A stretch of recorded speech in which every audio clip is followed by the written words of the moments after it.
महात्मा उपासक डॉक्टर सोहनराज तातेड़ पुनरुत्थान और आत्मविज्ञान के बाद अब ला रहे हैं सनातन सत्य, जैसी दृष्टि वैसी सृष्टि, कुदरत, कुदरती रचना एवं कुदरत के कानून से शाश्वत सुख की प्राप्ति। लॉग इन करें www.drsohanrajtated.com, YouTube channel doctor Sohanraj Tated, play store से डाउनलोड करें mobile app doctor Sohanraj Tated. ओम शांति प्रभो, जय शांति प्रभो, पार्श्वनाथ महावीर प्रभो। ओम शांति प्रभो, जय शांति प्रभो, पार्श्वनाथ महावीर प्रभो। ओम शांति प्रभो, जय शांति प्रभो, पार्श्वनाथ वीर प्रभु। हे मेरे भीतर विराजमान शुद्ध आत्मा भगवान, आप मुझे ऐसी शक्ति दो, जागृति दो, आशीर्वाद दो कि मैं किसी के प्रति बुरे भाव नहीं लाऊं, मैं किसी के दोष नहीं देखूं, मेरा राग द्वेष हर क्षण घटता रहे, मेरा संभाव बढ़ता रहे, मैं किसी के प्रति अभिप्राय और ओपिनियन नहीं दूं, और मुझे हर जन्म के अंदर जो ज्ञानी पुरुष और सद्गुरु मिले, और मुझे हर जन्म के अंदर मोक्ष के कर्म मिले, मुझे ऐसी शक्ति दो, जागृति दो। भाई और बहनों, मातृशक्ति को नमन। आज का हमारा बहुत सुंदर विषय है मुक्ति भाव शुद्धि में। सबसे पहले देखिए कि मुक्ति क्या है और इसकी क्यों आवश्यकता है। देखिए, हम इस जीवन में जो जी रहे हैं, मैं बात मानव जीवन की कर रहा हूं, क्योंकि मुक्ति जो 84 लाख जीवा योनि के मानव योनि के अतिरिक्त जो है, एक ही जन्म के अंदर या अपने उस जन्म में वो कभी भी मुक्ति नहीं जा सकते। मुक्ति जाने वाली जो योनि है केवल मानव है, वह उसके पास ही मुक्ति जाने का परमिट है, पट्टा है, उसके पास में पास है। तो देखिए, हम 7.8 अरब की जो विश्व की जनसंख्या है, और ये जनसंख्या जो है केवल जो है हमारे इस पृथ्वी पर ही है, क्योंकि जीवन है केवल इस कुदरत इस पृथ्वी पर ही है। इस पृथ्वी के बाहर जो तत्व है वह तत्व है अलोक। ये जो हम जिसमें रहते हैं वो लोक है, लोक में ही जीवन है, लोक के बाहर अलोक है, वहां पर कोई जीवन नहीं है।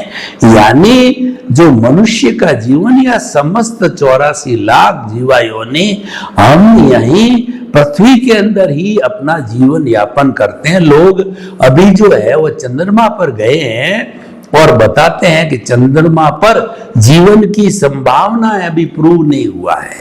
मंगल ग्रह में जीवन की संभावना बताई जाती है, लेकिन अभी प्रूव नहीं हुआ है, क्योंकि दोनों जगह ऑक्सीजन है या नहीं है ये बात अभी प्रूव नहीं हुई है।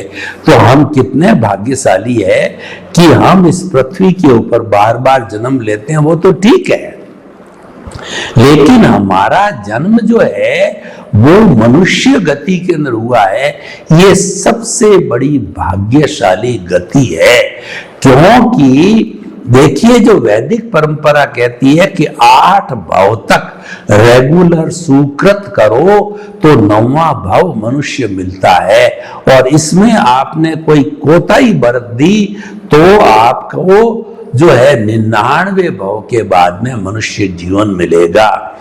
और उस 99 भाव में भी किसी जन्म के अंदर आपने कोई गड़बड़ कर दी, आपने सम्यक पालन नहीं किया, तो 999 भाव के बाद मनुष्य मिलेगा। अब आप खुद अंकन करो कि मनुष्य जीवन को पाना कितना भाग्य की बात है, कितना पुण्योदय की बात है।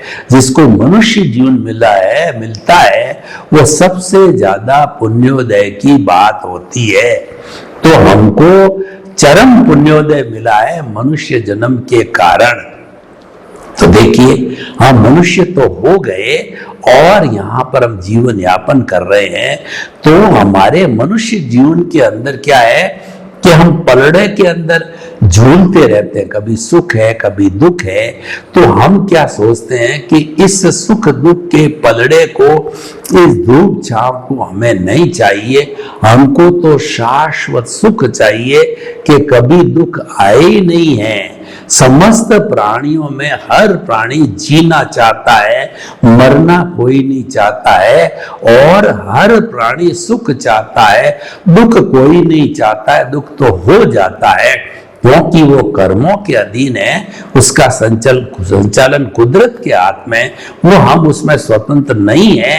उसकी सुख दुख देने वाली क्रिएटर, ऑपरेटर और डिस्ट्रॉय कुदरत है। सारा संचालन कुदरत के अधीन होता है। और कुदरत के लिए कहा गया है कि रंगमंच यह जगत है और कर्म खिलावन हार, और नाना रूप बनाए के और चेतन खेलन हार। हमारा जो चेतन है ये तो खेल खेलने वाला है, तो कठपुतली है, लेकिन इसको खेल खिलाने वाला जो डोरा जिसके हाथ में है, उसके नियंत्रण उसके हाथ में है। तो हम जो जीवन जी रहे हैं, हम तो कठपुतली है। We are the guest, we are the user and we are the sufferer of the nature.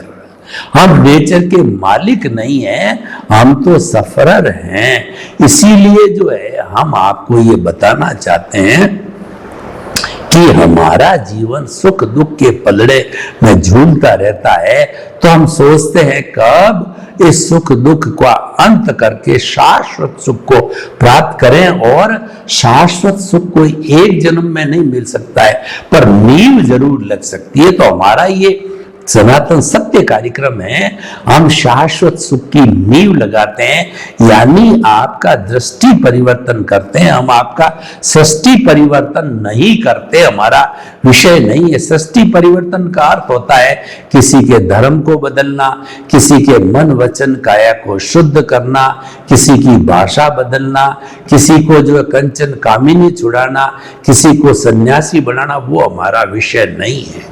हमारा विषय तो भीतर जो हमारी दृष्टि है, भीतर जो हमारी आर्ट ऑफ द विजन है, उसको जो है वो सही करना हमारा विषय है।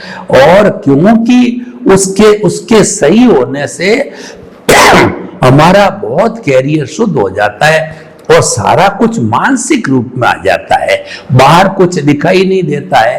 और जो मानसिकता को प्राप्त हो जाता है तो बहुत सरल विषय होता है, क्योंकि बाहर के अंदर जब हम इतने बड़े क्रियाकांड करते हैं, ज्योतिष कहते हैं ये लाओ वो लाओ, उसकी पूजा करो, उसकी आराधना करो। तांत्रिक लोग कहते हैं कि वो गंदी क्रियाएं करते हैं, मैली क्रियाएं करते हैं। और जो हमारे साधु महात्मा कहते हैं कि आप जो 1 करो 8 करो, सिद्धि तप करो, आप जो है मांस खमन करो, आप इतनी भारी तपस्या करो, यानी मन वचन काया का शुद्धिकरण की बात करते हैं। पर वो हमारा विषय नहीं है, कि वो तो पुण्य पाप से जुड़ा हुआ है। हमारा जो विषय है वो दृष्टि विज्ञान है, शुद्ध भावों से जुड़ा हुआ है। यानी हमारा विषय है मुक्ति भाव शुद्धि में है। शाश्वत सुख की नींव है वो भाव शुद्धि से मिलती है। तो 3 तरह के भाव होते हैं, अशुभ भाव, शुभ भाव और शुद्ध भाव। जो अशुभ और शुभ भाव है उनका संबंध मन वचन काया की क्रिया से होता है कि अगर मन वचन काया की शुभ प्रवृत्ति करो तो शुभ भाव है, अशुभ प्रवृत्ति करो तो अशुभ भाव है। अशुभ भाव का परिणाम जो है नरक गति, तिर्यंच गति, यानी दुख का जो है अंबार लगाना है। और शुभ भावों का अर्थ होता है कि आपको मनुष्य गति या देव गति का प्राप्त होना, यानी अच्छी गति मिलनी, आराम मिलना, पुण्य मिलना, ये विषय रहता है। लेकिन हमारा जो दृष्टि विज्ञान है वो पुण्य पाप से ऊपर है, वो शुद्ध भावों का है, क्योंकि हमारे इस दृष्टि विज्ञान के केंद्र के अंदर आत्मा है। मैं आपसे एक प्रश्न करना चाहता हूं, आखिर हम इतनी मुक्ति की बात करते हैं तो मुक्ति जाने वाला कौन है? आखिर मुक्ति क्या है? क्या मुक्ति मेरा शरीर जाएगा? क्या मुक्ति मेरा बंगला जाएगा, क्या मुक्ति मेरी धन दौलत जाएगी, क्या मुक्ति मेरी पद प्रतिष्ठा जाएगी? तो आप सभी जानते हो कि ये परिधि पे रहने वाली समस्त चीजें जड़ है। एक आत्मा को छोड़ करके इस पूरे ब्रह्मांड में सारा जड़ तत्व है, और जड़ तत्व तो असंख्य अनंत है, और उसकी तुलना में आत्मा यानी जीवित प्राणी 84 लाख जीवित प्राणियों की संख्या बहुत कम है। लेकिन जड़ और चेतन दोनों शाश्वत है। चेतन तो हमारा आत्मा है, वो चेतनामय असंख्य परमाणुओं के पिंड को आत्मा चेतना कहते हैं। और जो है वो जड़ का भी सूक्ष्मतम रूप होता है, वह भी शुद्ध है, शाश्वत है। भगवान महावीर ने कहा कि जो परमाणु है, आजकल के वैज्ञानिक लोग हैं परमाणु को बोलते हैं, वो कहते हैं परमाणुओं के हम टुकड़े करते हैं, न्यूट्रॉन, प्रोटॉन, ग्लूकॉन, और अभी उन्होंने जो है गॉड पार्टिकल, बोसोन वगैरह निकाला। लेकिन वो सब अणु है, अणु के टुकड़े होते रहेंगे। वो तो जो है वो दूरबीन से दिखाई देते हैं, लेकिन भगवान ने जो परमाणु बताया है वो किसी विज्ञान की दूरबीन से दिखाई नहीं देता है। वो जो है वो नॉन डिस्ट्रक्टिव है और नॉन डिविजिबल है। वो तो जो है केवल जो प्रत्यक्ष ज्ञानी यानी कि जो है वो अवधि ज्ञानी, मन परिज्ञानी और केवल ज्ञानी देख पाता है। तो वो विशुद्ध रूप परमाणु होता है, जिसके टुकड़े नॉन डिविजिबल, नॉन डिस्ट्रक्टिबल, मतलब वो मूल रूप में शुद्ध होता है। लेकिन वो एक परमाणु दूसरे परमाणु के साथ मिलता है तो द्विपरमाणु हो जाता है, चतुर्परमाणु हो जाता है, असंख्य परमाणुओं को अणु होता है। सारी दुनिया जब हमको जो दिखाई देती है कि जैसे पटरी है और जैसे बड़े बड़े मकान हैं, अट्टालिकाएं हैं, ये जो सारा संसार खुली आंखों से दिखाई देता है, ये अष्ट स्पर्शी परमाणु, अणु और परमाणुओं से, अणु और अणुओं से बना हुआ है। तो वो भी शाश्वत है परमाणु। तो हम क्या कहना चाहते हैं कि मुक्ति में जाने वाला चेतन तत्व है। जड़ तत्व तो साध्य है और साधन है, और साध्य है हमारा चेतन तत्व है। यानी मुक्ति में जाएगा वो चेतन तत्व है, और उसका साधन है वो जड़ तत्व। मैं आपको बताना चाहता हूं, किसी घर में कोई आईएएस ऑफिसर बनता है, मान लो घर के अंदर 10 बच्चे होते हैं, तो एक आध बच्चा आईएएस ऑफिसर बना, उसके पेरेंट्स हैं, वो साधन है, और वो आईएएस बना वो साध्य है।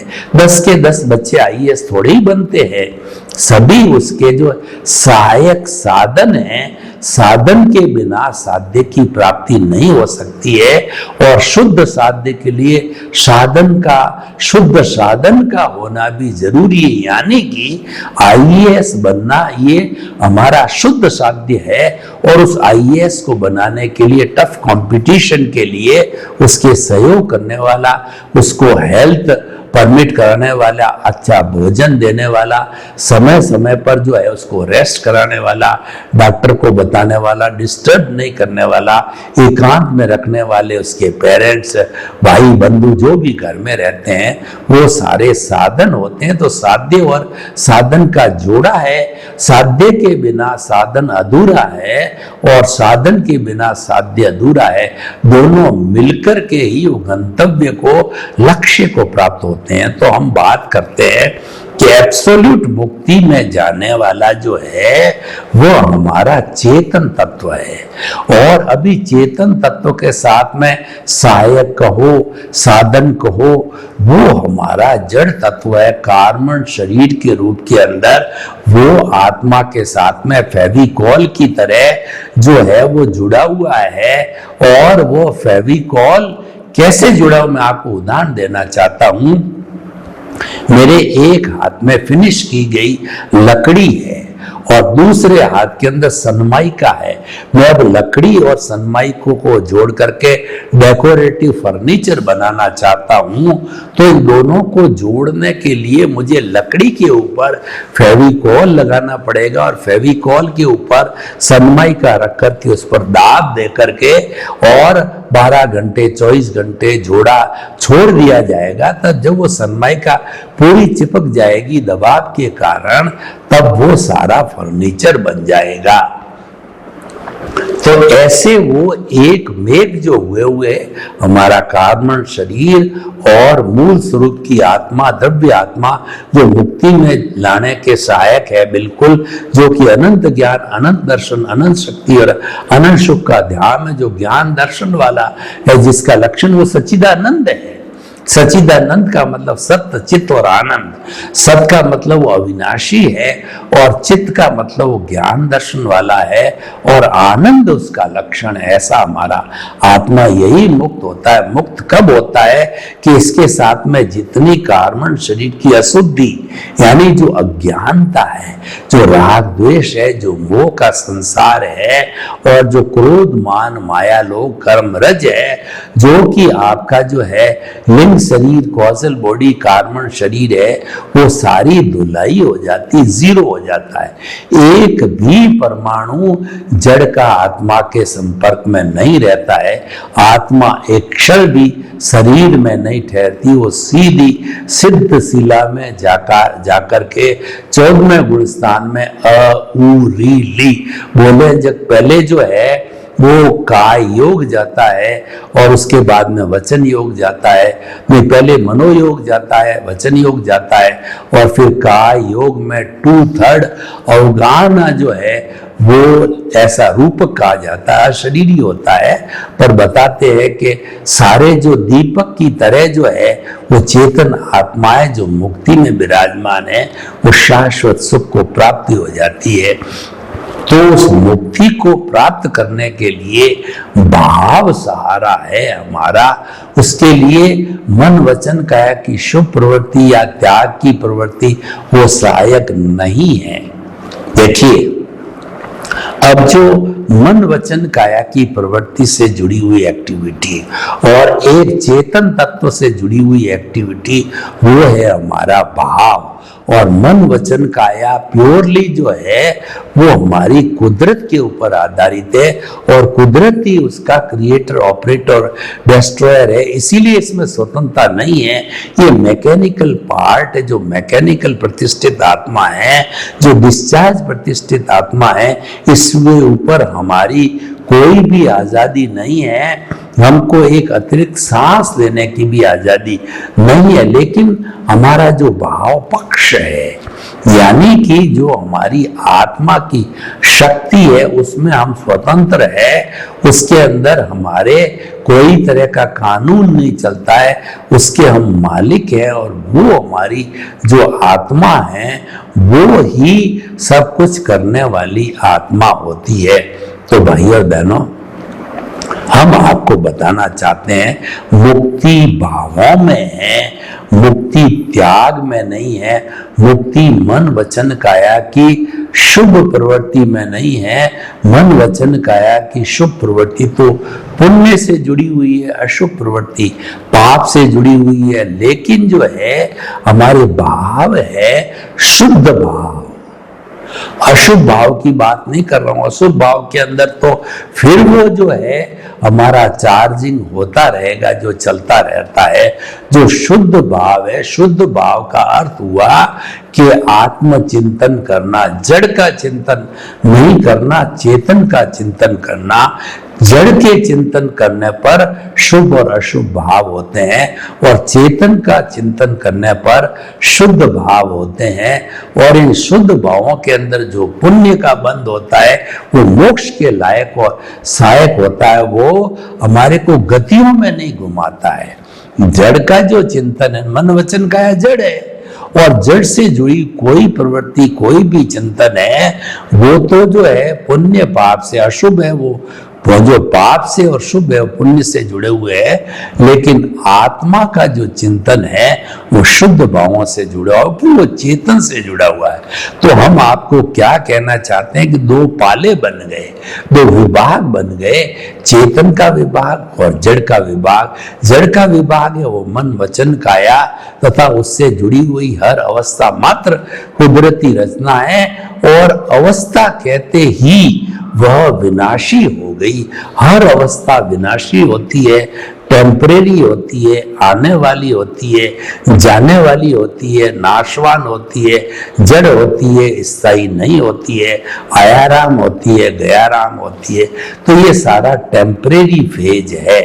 और यूं भी देखें, आज मैं सोहन राज हूं, तो ऐसे सोहन राज तो असंख्य बार बने और बनते रहेंगे जब तक कि मुक्ति की अवस्था नहीं आएगी। लेकिन अगर इस मनुष्य हम जन्म जन्मांतर के अंदर हमने जो दृष्टि विज्ञान को प्राप्त नहीं किया, हमने जो है मुक्ति की नींव नहीं लगाई, तो इस जन्म में तो कम से कम नींव लगावे। देखिए, हम कोई भी प्लॉट लेते हैं और उस प्लॉट का जो है कंटूरिंग करा करके उसके बाद में नींव खुदवा करके नक्शे के अनुसार और नींव भरवा करके और हम जो है वो जो है वो ऊपर तक आ जाते हैं। तो वो जो है ऊपर तक आने के बाद के अंदर हमको विश्वास हो जाता है कि हमारा ढांचा जो है वो ऊपर तक आ गया, तो मकान जरूर बनेगा, क्योंकि उसमें दिमाग लगाने की जरूरत नहीं है। अब तो दीवारों को ही खड़ा करना है।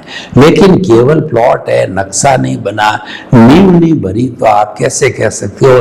नींव भी आजकल ऐसी भरी जाती है कि 5 रूफ, 10 रूफ, 50 रूफ, तो उसके लिए जो है वो अर्थक्वेक प्रूफ होती है, विंड प्रूफ होती है, वगैरह सब तरीके से उसकी जो है वो बहुत अच्छा सरिया डाल करके संख्या में नींव को मजबूत किया जाता है। तो हम ये कहना चाहते हैं कि हमारे जो मोक्ष की नींव है, अगर हम सम्यक ज्ञान, सम्यक दर्शन को प्राप्त कर लेते हैं तो मोक्ष की नींव लग जाती है। और वो सम्यक ज्ञान, सम्यक दर्शन जो है हमको मन वचन काया में कहीं ढूंढना नहीं है।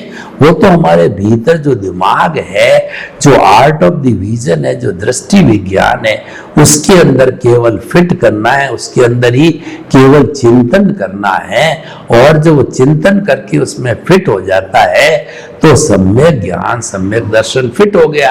जो सम्यक ज्ञान है वो ज्ञानावरणीय कर्म को डाइल्यूट करता है, सम्यक दर्शन है वो दर्शनावरणीय कर्म को डाइल्यूट करता है। और हमारा जब हम अंतर आत्मा बनते हैं, यानी सम्यक ज्ञान, सम्यक दर्शन को प्राप्त करने के पहले जो है वो मोहनीय कर्म जो है उसको डाइल्यूट करते हैं, वो अकर्ता भाव से होता है, वो नो ऑनरशिप, नो डूअरशिप से होता है, वो निमित्त भाव से होता है।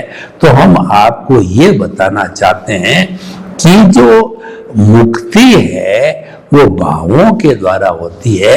मुक्ति के अंदर शुद्ध भावों को किया जाता है और शुद्ध भाव हमारी चेतना से जुड़े हुए हैं। तो 2 पाले हो गए, एक जड़ का पाला और चेतन का पाला। जड़ का पाला साधन है और चेतन का पाला साध्य है, क्योंकि चेतन ही मुक्ति को जाता है और यही सिद्ध बुद्ध और मुक्त बनता है। और इन दोनों को जो अगर विभाग बनावे तो जो हमारा जड़ का पाला है वो हमारा व्यवहार जगत है और चेतन जो है हमारा निश्चय जगत है। ऐसे पाले भी बन गए। और ये चेतन जगत जो है हमारा भुगतान का जगत है, ये परिणाम का जगत है, ये हम पीछे से लेकर के आए हैं। और ये हमारा जो है वो डेबिट है, क्रेडिट है, सेवा देना होता है, लेना होता है। इसीलिए हम देखते हैं कि जन्म से मृत्यु के बीच के अंदर जैसा जैसा हमारा उदय प्रारब्ध होता है तो कितने जीवन के अंदर अप डाउन आते हैं। कभी हमारे पुण्य का उदय होता है, कभी हमारे पाप का उदय होता है। पुण्य का उदय होता है तो हमको पद मिलता है, प्रतिष्ठा मिलती है, धन मिलता है, दौलत मिलता है, अच्छी संतान मिलती है और अच्छी पत्नी मिलती है। और जब पाप का उदय होता है उसके विपरीत, तब हमें दुख मिलता है और हमारे को नुकसान पहुंचता है, हमारी पद प्रतिष्ठा गायब हो जाती है और हमको लोग घृणा की निगाह से देखते हैं। ये हमारे जीवन में चलता रहता है। तो जन्म से मृत्यु तक जीवन पर्यंत जो है हमने जब उसको कुदरती रचना मान लिया तो दृष्टि विज्ञान के अंतर्गत उसको जीवन पर्यंत फॉलो करते रहो कि मन वचन काया कुदरती रचना है। तो इसको हमने जब जो हमारे दिमाग के अंदर फिट कर दिया, तो फिर जो कुदरती रचना को मानते मानते सम्यक तप हो गया, तो सम्यक ज्ञान सम्यक दर्शन तो हमारे भीतर फिट हो गया। और जो है मन वचन काया की हर प्रवृत्ति को कुदरती रचना मानते रहे, जानते रहे, पहचानते रहे, तो ऐसी स्थिति के अंदर क्या होगा कि धीरे धीरे सम्यक ज्ञान सम्यक दर्शन उसके जरिए जो हमारा ये सम्यक तप है वो विकसित होते होते हमको सम्यक चारित्र, यानी सम्यक चारित्र क्या है, हमारे को अपने प्रभु भगवान ईश्वर हमारे अस्तित्व की पहचान होती है, उससे हमारा मिलाप होता है, उससे हमारा इंट्रोडक्शन होता है। तो देखिए, जब हमारे को ये सम्यक ज्ञान सम्यक दर्शन मिलता है तो उस समय के अंदर हमको प्रीति, जागृति और अनुभव, ये तीन बड़े बड़े हमको जो है आयाम मिलते हैं, तीन बड़े बड़े हमको जो है फोल्डर मिलते हैं। तो प्रीति का अर्थ क्या होता है कि हमारे भीतर जो है ये भावना बिठा दी जाती है, आर्ट ऑफ द विजन में केंद्र में ये बात बिठाती जाती है कि तुम तो मन वचन काया से मुक्त ऐसा शुद्ध आत्मा हो, ये बात बिठा दी जाती है। और फिर इसका रेगुलर काम होना सम्यक तप है। इस तरीके से हम कह सकते हैं कि जो है हमारे भाव शुद्धि से मुक्ति है। सर्वे भवन्तु सुखिनः, सर्वे सन्तु निरामया, लोक के सब जीवों को सुख मिले, शांति मिले, आनंद मिले, प्रेम मिले, सौहार्द होए, सबके प्रति मंगल भावना। ओम हर। महात्मा उपासक डॉक्टर सोहनराज तातेड़ पुनरुत्थान और आत्मविज्ञान के बाद अब ला रहे हैं सनातन सत्य, जैसी दृष्टि वैसी सृष्टि, कुदरत कुदरती रचना एवं कुदरत के कानून से शाश्वत सुख की प्राप्ति। लॉग इन करें www.drsohanrajtated.com, YouTube channel doctor Sohanraj Tated, play store से डाउनलोड करें mobile app doctor Sohanraj Tated.